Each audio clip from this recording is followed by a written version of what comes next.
Hi there and welcome to Shooting and Country TV. I have some new products, or in fact a new product to show you. The new HIK Micro Thunder 2. HIK have been kind enough to send me both the Thunder 2 and its predecessor the Thunder 1, just so we can see them side by side and you can get a good idea of the relative improvements on the new version, the upgraded sensor and so forth.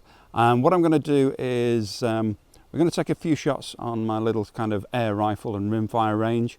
There's a few targets out there at the moment. I may remove those and put a few marker shots down with the rifle. They're going into fairly wet, thick stumps, so they should heat up quite well, and you'll be able to see at least some impacts. And I'm out tomorrow evening with the lovely Emily, and hopefully we may be able to bag a few rabbits, or at least show you some additional footage out on the land a little bit. But for now I will put the Thunder 1 away and we'll concentrate on this. I'll cut in some additional close-ups so you can see the relative design differences of the two. But the real focus is the Thunder 2, so we'll crack on with the finer points on that. Another big improvement with the Thunder 2 is the battery. They've changed things around quite a bit. Instead of being CR123 batteries, it now has these quite chunky internal batteries, and you get two with the device, which is great really. You can charge them internally or via a little charging block that comes with it, but they're quoting 10 hours for the runtime, and it is quite a chunky battery, and I can believe it probably could get that far. I'll be honest, I haven't had a chance to try it for 10 hours at a stretch, but for a lot of people it'll be a big improvement over the CR123As, that two of which are used to power the Thunder 1. They're not a massively popular choice, but this thing with these custom batteries, two of which you receive, is an improvement, and certainly extends the battery life a little bit. Okay, so what is the big difference between the Thunder 1 and the Thunder 2? Aesthetically, probably the focus knob on top here. The original Thunder 1 had a barrel adjustment. This has this sort of knob arrangement, or at least it does in the 35mm and up lenses. This is a 640 sensor, just like the Thunder 1 there we've got for tests, so it's the high-end model. Aside from that, the big difference is really the improvements to the sensor. This is now a sub 20 net D. It's the first I've seen that's sub 20, and it is quite impressive. It really does work quite well. Its predecessor was sub 35, so hopefully when we take a couple of shots, you may be able to see that difference on the impacts on some of these targets, and hopefully we'll be out tomorrow evening and get it out in the field, maybe try and roll over a few bunnies, or at least spot a few things so you can get a closer look at the image quality. As I said before, it never really comes across particularly well on video. Video is not the best format.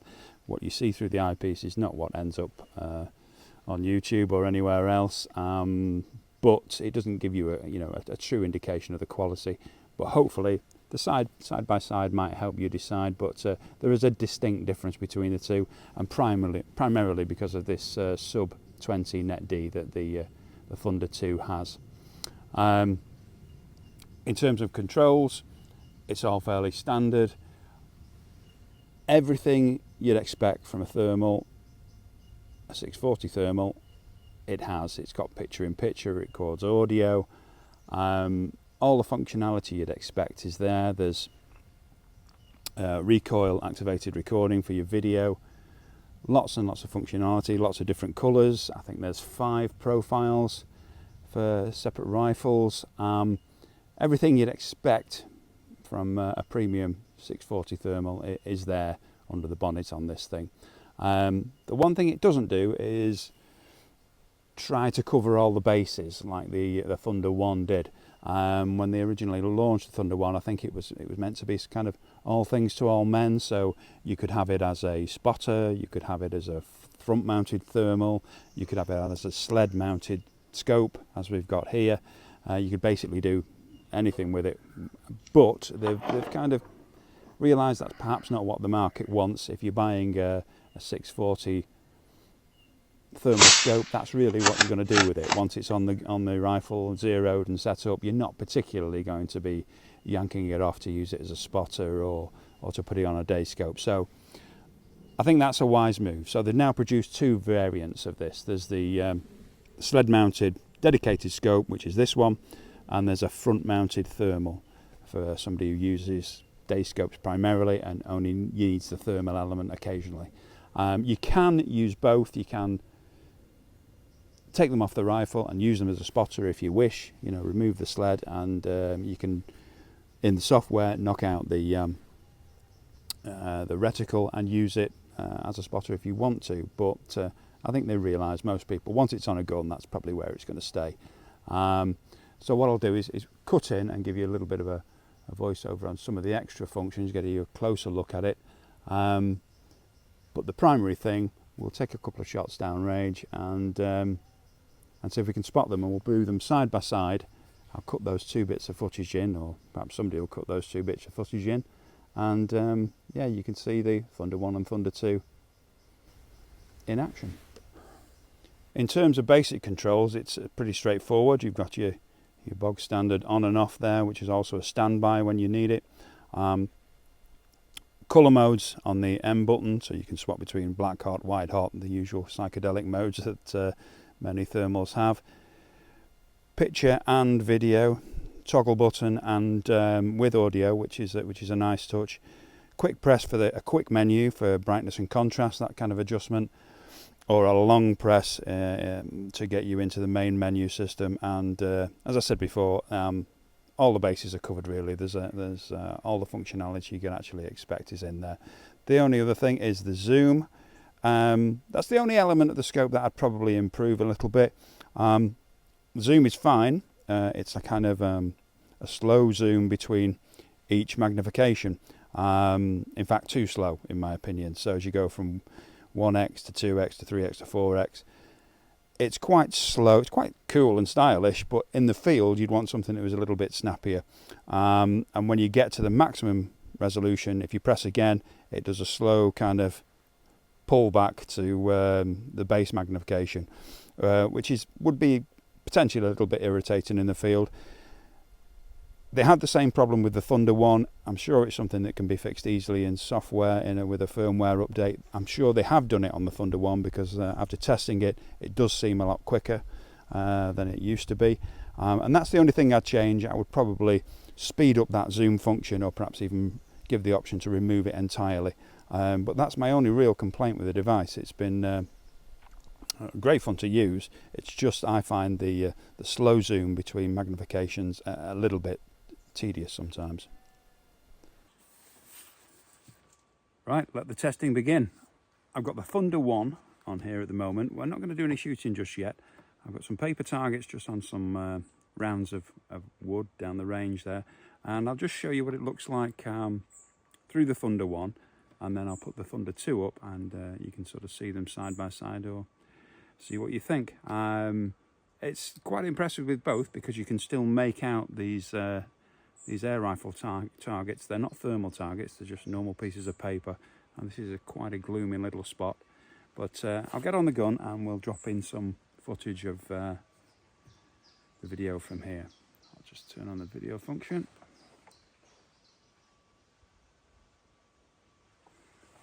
And there we are.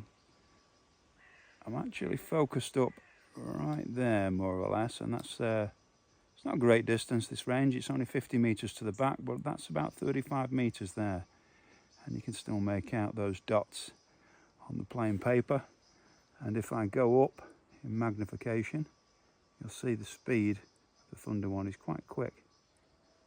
So for a plain paper target, that's not bad.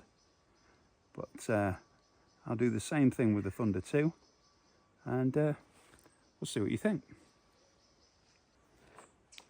Just a small note for anybody who's vaguely interested. The rifle's identical, other than the fact that one is a 17 HMR and the other one is a 22 LR. And I've got the Thunder 2 on the HMR. So let's try and put a few rounds down range. Got a little bird down there who's hopping around and rather blowing the sensor out a little bit.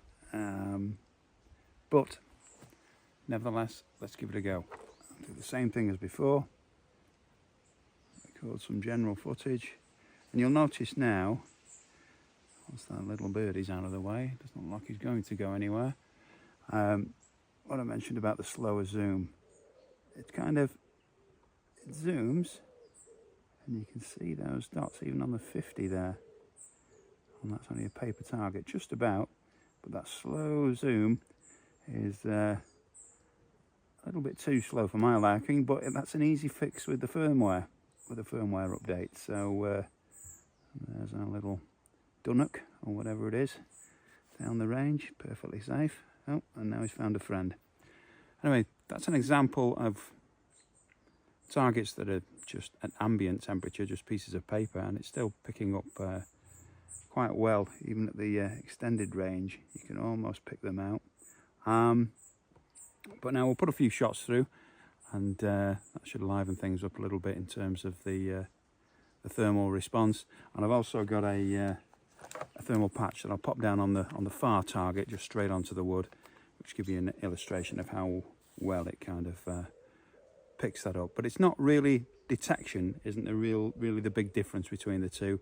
It's more the texture. That's what you get with a lower net D. You get more texture in the target instead of it being a solid blob. For example, if there's a fox or a deer, you'll start to see details in the fur, that kind of thing. And that's what the net D does. It can't give you any more resolution. They're both 640 by 512 sensors, but the lower net D definitely enhances the detail in as much as texturing the animal a little bit more. Anyway, we'll take a few shots and add that to the footage for tomorrow night. Hopefully we'll have something interesting, and yeah, there you are. The HIK Micro Thunder 2.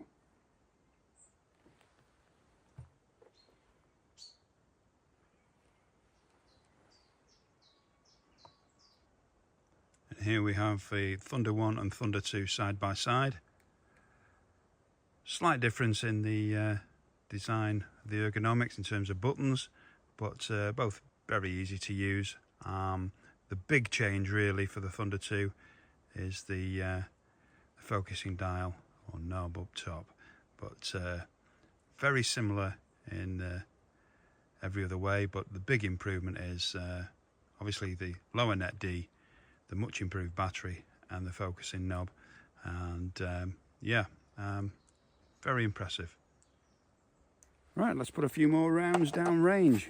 Had a few practice shots and just checked that everything's on target, and we're looking quite good. I've put the thermal pad down at the 50 meter target. I did try to stick it to the wood, but it's a little bit too damp and refused to. So I've stuck it to a normal air rifle target. And interestingly, if we record a little bit of that,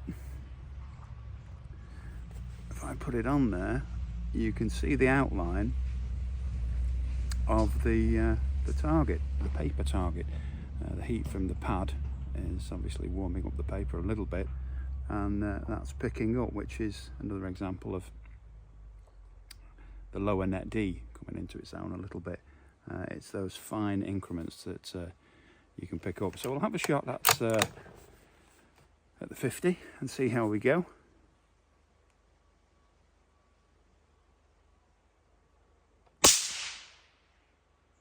Well, can't see the shot, so it's probably in the pad, I imagine. Let's hope so. I will try zooming in a little bit and take another. There we are on the 50.